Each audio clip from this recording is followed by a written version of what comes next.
So yeah, I've been working on this again. I mean, it's hard to tell, but none of these switches inside there are actually lining up with the cover, which they all kind of have adjustments here that can be made, and I can get them back in line so that they line up with the holes here, and also make them all level. You know, they give you a little bit of room to play for installing those. But whoever set this box, they set it back too far. You're not going to be able to see anything in there. But what it is that this type of box has nails that sink into this stud that runs along the door here. And that's what anchors this box.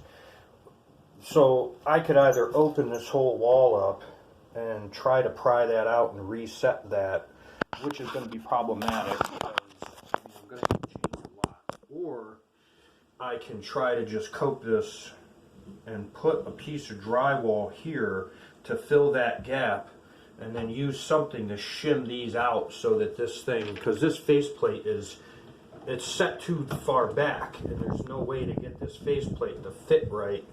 Even if I have these lined up, I have to get these to come further out in order for them to actually sit where they're supposed to with this faceplate.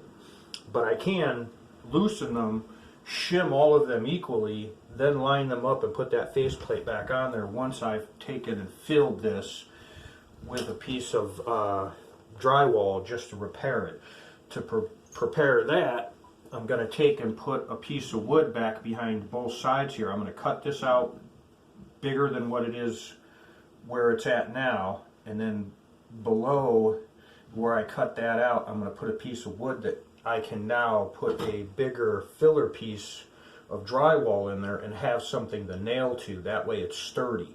Then I'll come back over and I'll put drywall tape and a really good high bonding drywall mud in there to sturdy that up.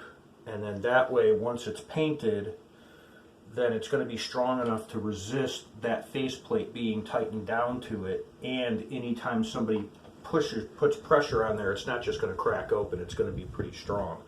So it's a cheat, but the alternative is opening up this wall and resetting this box right, which is why it's so important to do the math and know what you're doing when you're setting these boxes. They have little nubs on the inside here that show you exactly where to set it for the drywall. So I don't know where that went wrong for whoever set this box, but you know, once you get in all of that, you're moving wires around, you know, because if the electrical was done right, then those wires that are leading into here are also anchored down to the stud as they go in their separate directions here. And they all, you know, they all join up inside that box. Most electricians, they don't give you a whole lot of room to play. So if you've got to move this around, you've got to get up in here, and you might have to, you know, you just don't want to get into all of that. It's what they call a can of worms. So I try not to cheat, but this is a worthwhile cheat. It's a way of getting around a bigger job and making this look pretty so that it matches the rest of this wall. This is a really nice wall here. Everything else is done really, really well. We're just going to fix this so that it doesn't stand out.